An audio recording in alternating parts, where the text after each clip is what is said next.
Queridos irmãos da Igreja Batista do Fonseca, boa noite.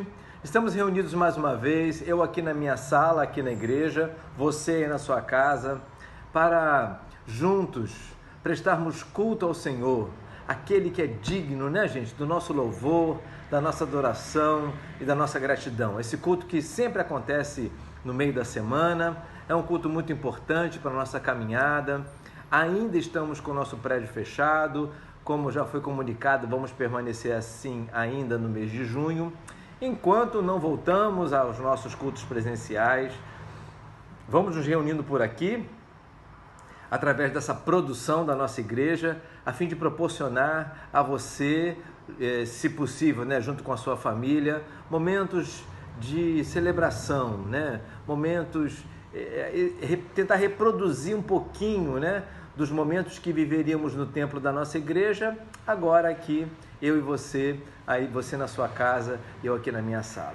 Hoje, então, vamos ter mais um tempo de celebração. Hoje temos um convidado especial para a mensagem desta oportunidade. Mas antes, irmãos, nós vamos orar. Feche seus olhos e me acompanhe nessa oração aí onde você está.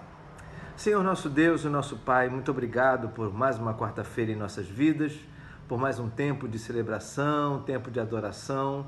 Muito obrigado porque podemos, através dessa ferramenta, poder nos reunirmos, poder estar juntos, né?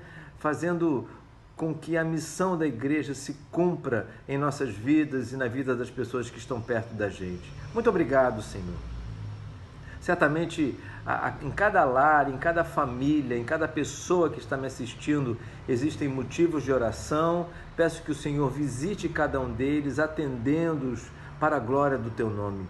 Meu Deus, fale conosco, toma esse tempo em Tuas mãos, abençoe o nosso coração, a nossa mente, aplaque a nossa ansiedade, toda a tristeza, todo e qualquer efeito negativo de tudo isso que está acontecendo, e permita, Senhor, que esta celebração traga alegria, renovo e crescimento para cada um de nós. É o que eu te peço. Abençoa-nos assim, é o que eu te peço em nome de Jesus. Amém. Irmãos, como sempre fazemos em todos os nossos encontros, vamos cantar uma canção. Peço que você solte a sua voz aí onde você está, tá bom? Não fique apenas assistindo o culto, preste culto ao Senhor, cante com a gente, tá bom? Daqui a pouco nós voltamos com o convidado dessa noite, com a mensagem para o nosso coração. Deus te abençoe. Tudo bem, irmãos? Como vocês estão? Espero que estejam todos bem. A minha oração é que o Espírito de Deus enche a nossa vida, enche a sua vida, a minha, da minha família, e que nesse tempo de quarentena nós possamos ter aí criatividade, organização nessa nova rotina. Deus nos abençoe e enquanto isso vamos adorando, louvando o nome dEle, porque Ele é merecedor dessa adoração em todos os momentos da nossa vida, porque Ele sempre está conosco, sempre está pronto a nos ouvir, a falar com a gente. Então adore a Deus aí na tua casa. Espírito de Deus, enche a minha vida, enche meu ser com teu poder. Vamos cantar?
As minhas mãos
Obrigado, Senhor, por esse momento de adoração. E que seja essa nossa oração, que o Senhor enche a nossa vida, a nossa mente nesse tempo tão desafiador. Continua falando com a gente, em nome de Jesus. Amém.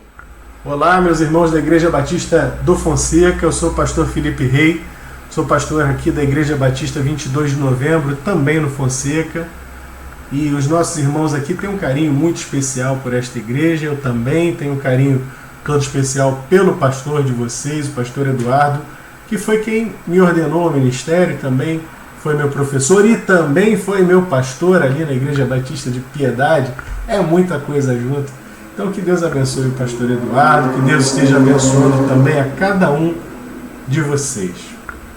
Hoje nós vamos falar sobre atitude em meio ou diante das tribulações. É óbvio que todos nós estamos passando aí uma grande tribulação de 2 meses presos em casa. Se você acha que está difícil para você, eu quero te dizer que também não está fácil para mim. A minha filha de 2 anos de idade, presa dentro de um apartamento de 2 quartos, com 2 adultos que precisam trabalhar no laptop, fazer reuniões. Você acha que está fácil? E a criança querendo brincar, e a criança querendo ir para a rua, e a criança chorando, e a criança... Enfim, está difícil para todo mundo. Para todos nós a situação está complicada. Mas alguém muito sabiamente já falou assim, que nós não podemos escolher os problemas que enfrentaremos, mas certamente podemos escolher a nossa atitude diante dos problemas. Qual é a minha atitude? Qual vai ser a sua atitude diante das tribulações? Não apenas dessa, porque haverá outras virão. Eu quero começar falando então de um homem que enfrentou muitas tribulações, alguém que a Bíblia nos conta que era um homem segundo o coração de Deus, e falando assim, poxa, era um homem segundo o coração de Deus. Será que esse homem segundo o coração de Deus enfrentou dificuldades na vida?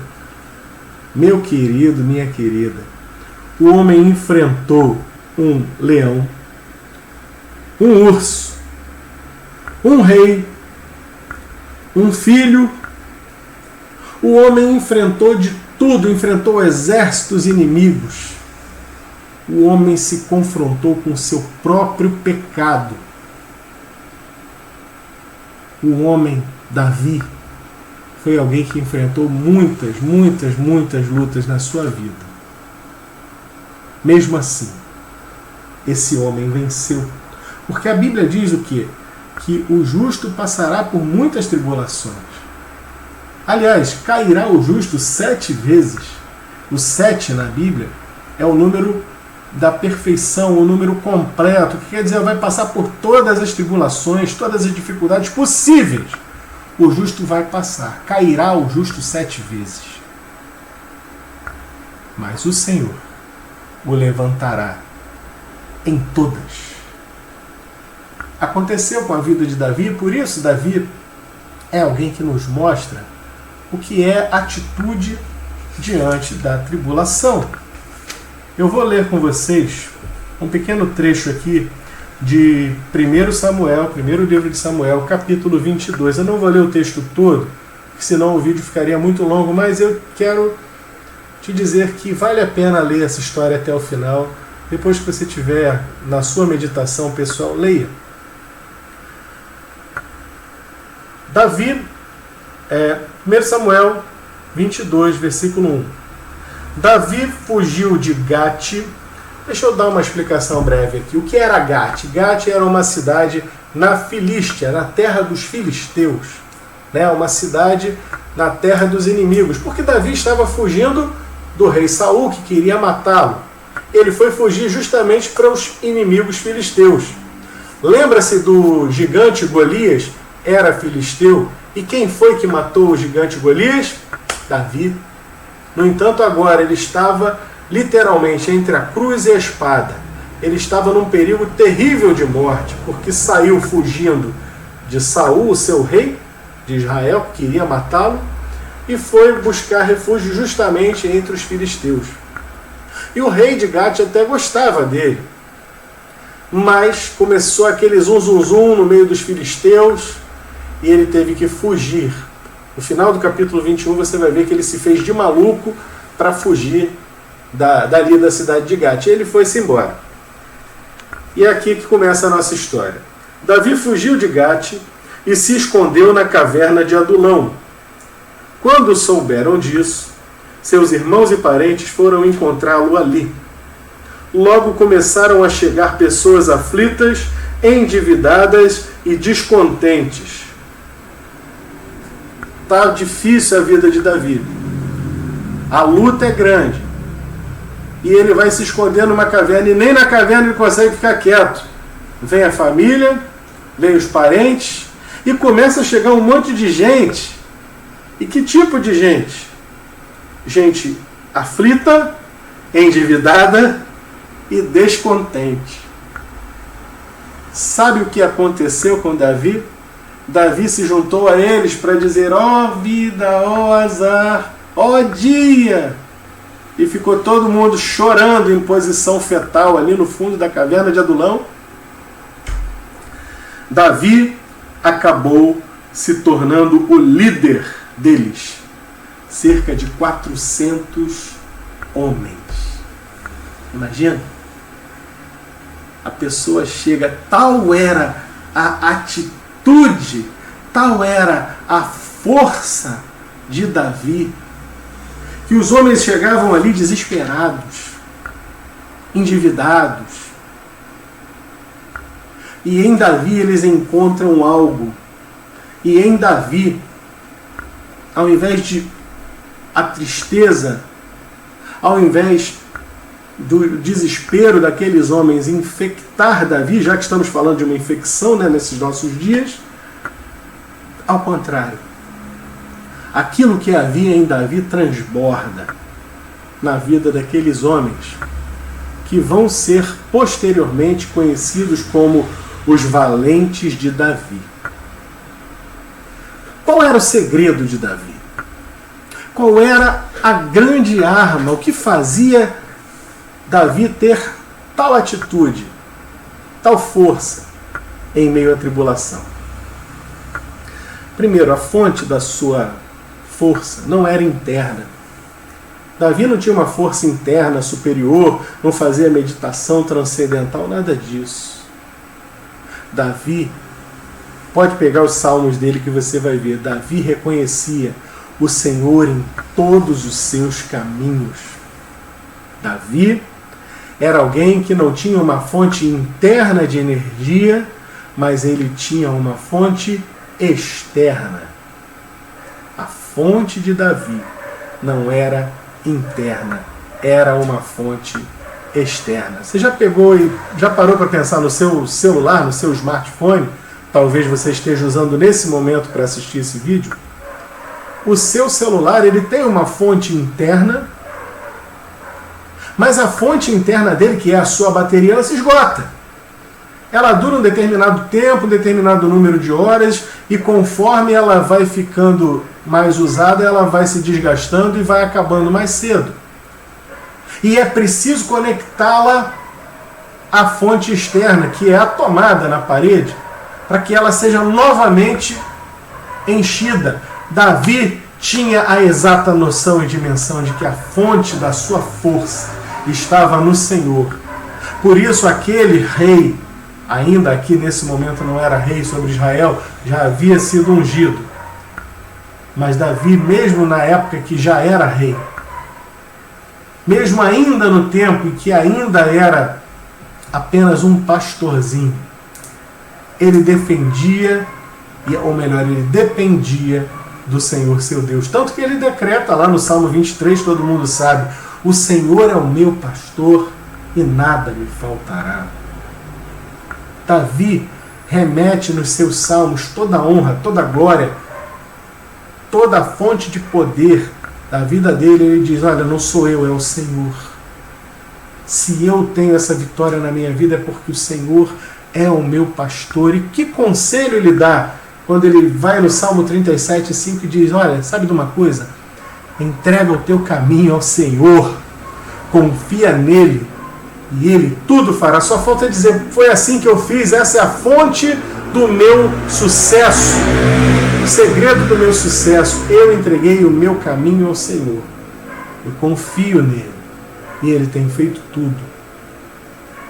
Davi era um homem bravo, era um homem valente, foi alguém que enfrentou um urso, como já falei aqui, foi alguém que enfrentou um leão, foi alguém que enfrentou batalhas, guerras, enfrentou um gigante.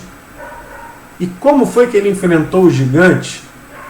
Ele disse, olha, tu vens a mim com espada, com escudo, com lança, vem todo armado, todo pronto para a batalha. Eu, todavia, vou contra ti no nome do Senhor dos Exércitos. Acabou. Quem ganhou? Davi.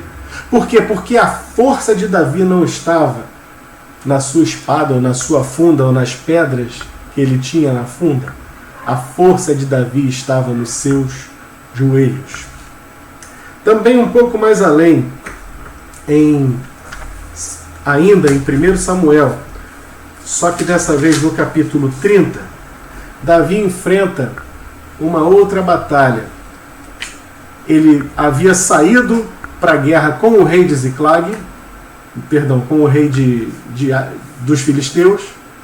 Ele acaba voltando, por ordem do rei dos filisteus, para a cidade onde ele morava, ali na Filístia, que se chamava Ziclag.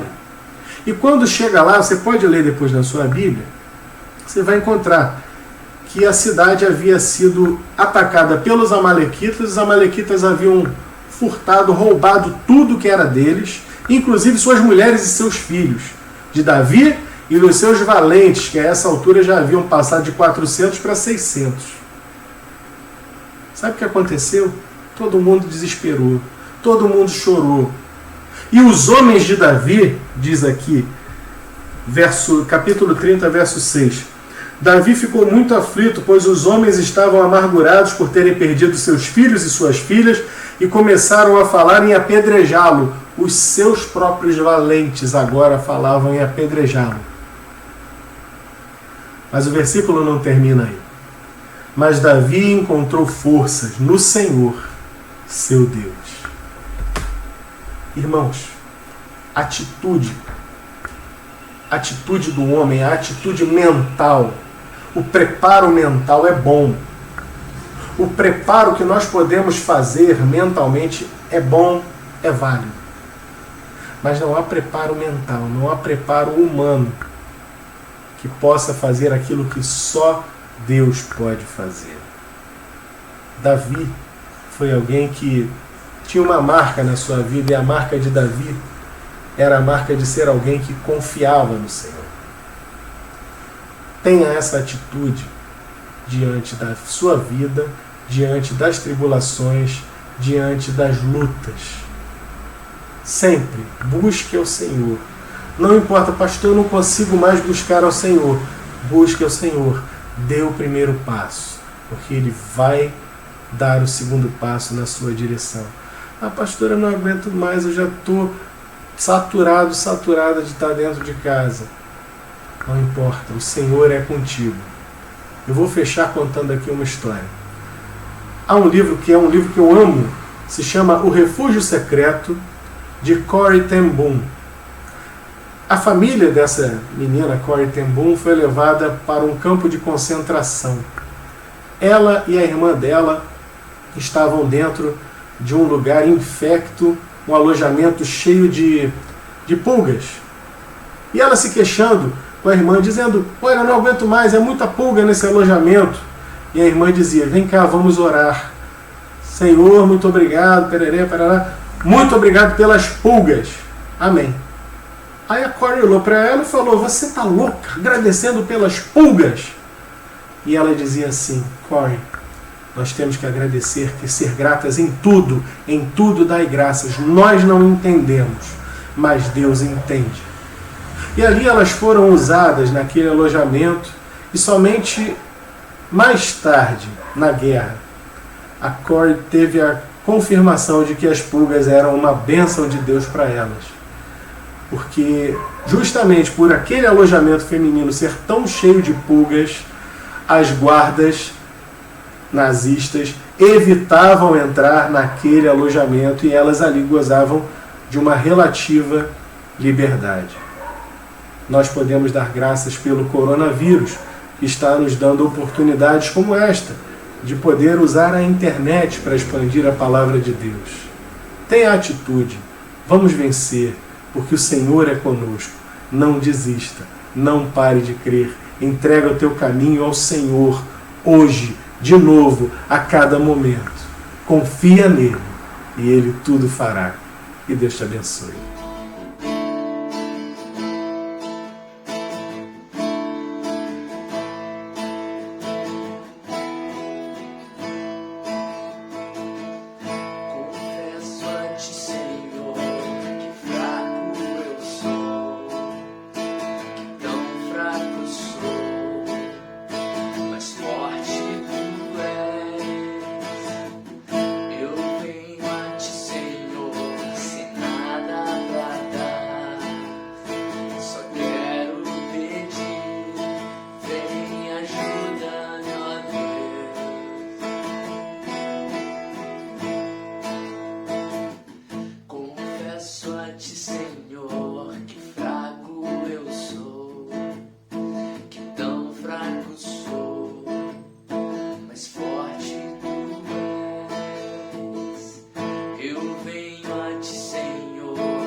E lava-me, Senhor, pois hoje eu preciso do teu amor.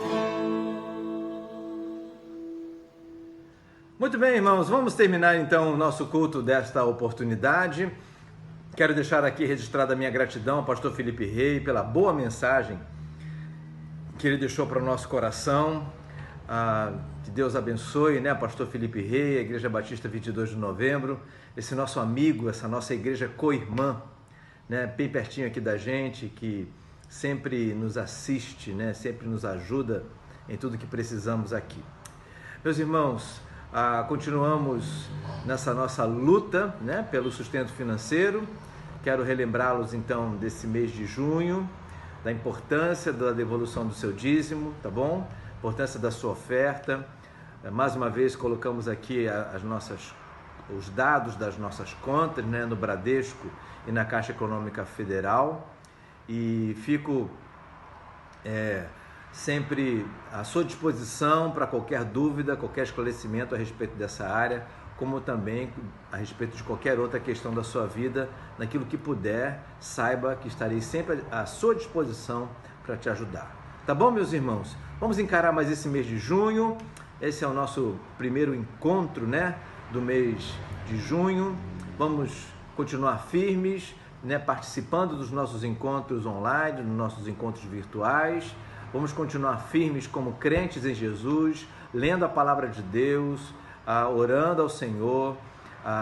Vou continuar firme, né, com o cidadão da terra, mas cidadão do céu, os áudios diários.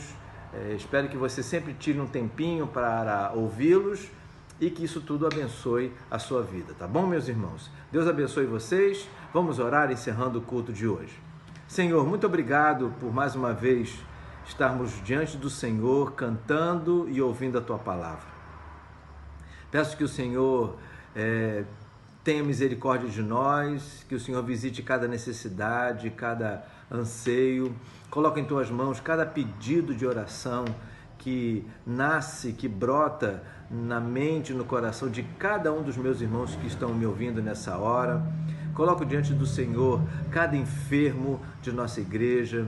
Coloco diante do Senhor, por exemplo, a mãe da Simone, que se encontra bastante enferma. Que o Senhor abençoe, que ela possa ser curada, que ela possa ser livre de todo esse mal, assim como dos outros enfermos que temos notícia através das redes sociais. Que o Senhor visite cada um deles, toma-os em Tuas mãos. É o que eu te peço, Senhor, em nome de Jesus. Muito obrigado por tudo, abençoa-nos no restante dessa semana. É o que eu te peço e te agradeço no doce nome de Jesus. Amém e amém. Gente, muito obrigado pela sua atenção, tá bom? E até a próxima, se Deus quiser.